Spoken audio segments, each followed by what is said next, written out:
आज की वीडियो का टॉपिक है कि हमें अपने बच्चों की ख्वाहिशात को किस हद तक पूरा करना चाहिए। हमारी सबसे बड़ी एक गलती ये होती है कि हम अपनी बेटियों को वो ससुराल के ख्वाब दिखाते हैं जिसका हकीकत से कोई ताल्लुक़ नहीं होता। उनकी हर ख्वाहिश पे हम कहते हैं कि ये ख्वाहिश अपनी ससुराल में जाके पूरी करना, जबकि ससुराल तो ख्वाहिशों का घर नहीं होता, वहाँ पे तो ड्यूटीज़ होती हैं। अस्सलाम वालेकुम, welcome to my another vlog. आज की सुबह तो बहुत ही प्यारी थी। स्नो के ऊपर धूप चमकती कैसी लगती है ये आप हमारे साथ देखें। इतना खूबसूरत व्यू होता है जिसकी कोई हद नहीं। जैसा कि आप सबको पता है कि मैं पिछले दिनों काफ़ी तकलीफ़ में रही थी सर्जरी की वजह से। तो आज अल्हम्दुलिल्लाह जो मेरा पहला दिन था कि जिसमें मेरी पेन कम थी, तो बेटे ने फरमाइश की थी कि मामा पुलाव बनाएं और साथ में बनाएं कचूमर सलाद। बच्चों के लिए माएँ तो किसी भी हालत में उठ के खड़ी हो जाती हैं, तो बस फिर क्या था, माँ हो और बच्चा आपको कह दे तो ये तो हो नहीं सकता कि हम ना करें। यखनी में जो मैंने मसाले आपको दिखाए वो मैं डालती हूँ। इसमें सौंफ और धनिया आप ज़रूर डाला करें, इसका बहुत अच्छा जायका होता है। और इसमें अदरक लहसुन का पेस्ट डाल दें। प्याज टमाटर की कोई इतनी ख़ास ज़रूरत नहीं होती।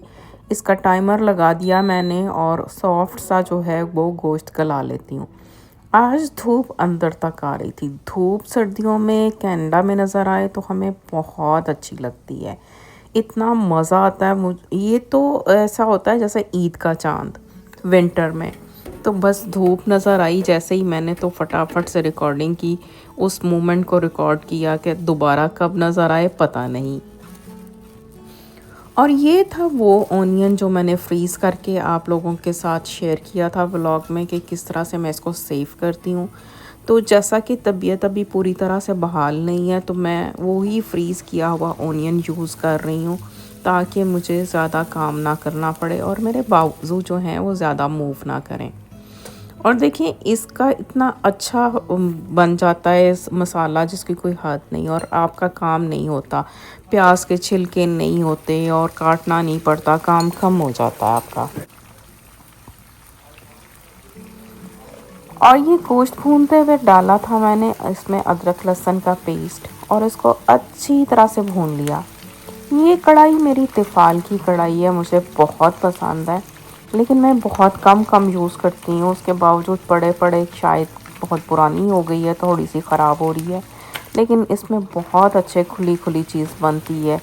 तो मैंने सोचा कि पुलाव इसमें बनाती हूँ ताकि एक तो मेरी रिकॉर्डिंग में आसानी हो जाएगी और दूसरा ये कि खिला खिला सा पुलाव बनेगा। पतीला जो होता है वो थोड़ा ऊंचा होता है तो उसमें कैमरा ज़्यादा इतना अच्छा नहीं जाता, क्योंकि मेरे कुकिंग रेंज के ऊपर ओवन लगा हुआ है माइक्रोवेव, और उससे वो रुकावट होती है तो मुझे इतना अच्छा व्यू लेने में मुश्किल होती है।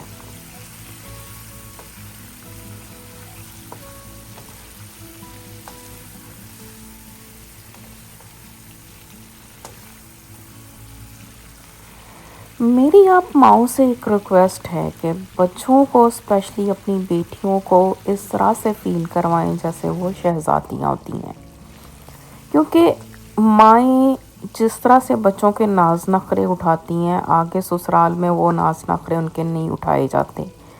हम लोगों के यहाँ अक्सर रवाज है कि कोई भी बच्चा बेटी फरमाइश करती है कि अगर हमने कुछ करना है या पहनना है या कहीं जाना है तो आगे से माँ बाप कहते हैं अपनी ससुराल में जाके करना, जबकि ससुराल तो हमारे यहाँ की ऐसी चीज़ होती है कि वहाँ पे जो बच्चियाँ सारी पाबंदियों में टाइम गुजार देती हैं। तो ये जो ससुराल में जाके करना, मुझे याद है कि मेरे दादा भी मेरी फूफो से कहा करते थे कि तू अपनी ससुराल में जाके ना ये काम करना, हमारे यहाँ नहीं। और मुझे भी अक्सर ये सुनने को मिलता था कि मैंने अगर कभी कहना कि मेरा दिल करता है कि कहीं हम घूमने फिरने जाएं या कुछ इस तरह से करें, तो मेरी अम्मी भी कहती थी कि अपने मियाँ के साथ जाना।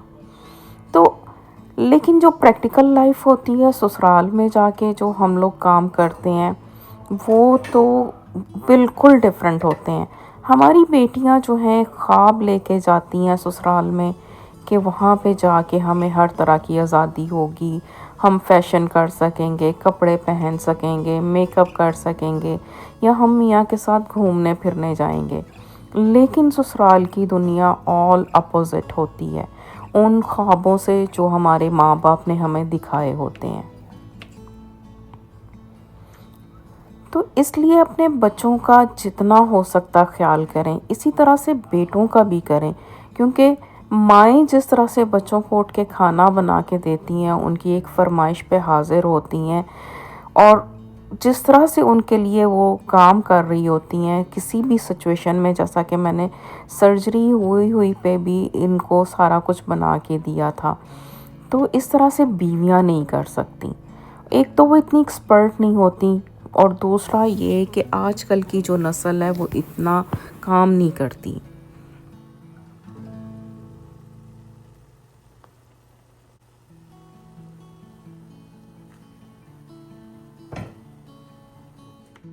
बच्चे तो मेरे कनाडा में ही पैदा हुए, लेकिन आदतें उनकी देसियों वाली हैं।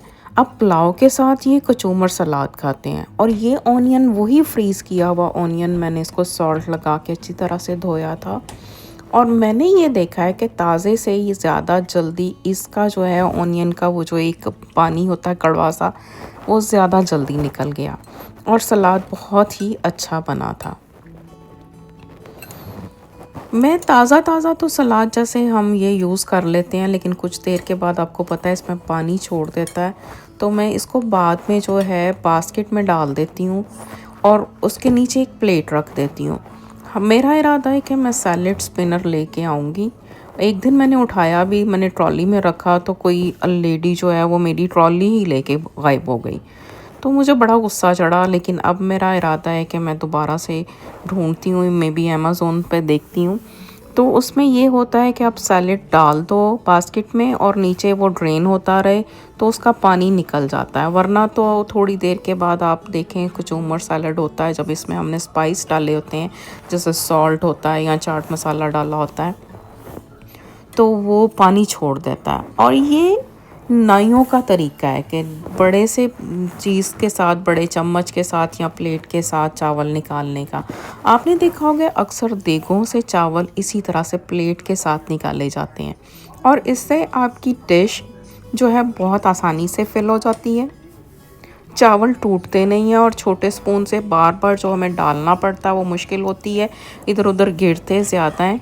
तो इसलिए मैं भी अक्सर जब ज़्यादा क्वांटिटी में राइस होते हैं, स्पेशली दावत का मौका होता है, तो प्लेट के साथ ही निकालती हूँ। मेरे हस्बैंड अक्सर कहते हैं कि ये काम तुम रॉन्ग करती हो, लेकिन मैं जब उनको बताती हूँ कि ये एक्सपर्ट शेफ़ करते हैं, बड़े बड़े नाई करते हैं, रेस्टोरेंट्स में किए जाते हैं, तो फिर वो कहते हैं अच्छा। तो बस आज का मेरा डिनर यही था, पुलाव साथ में चटनी और सैलड।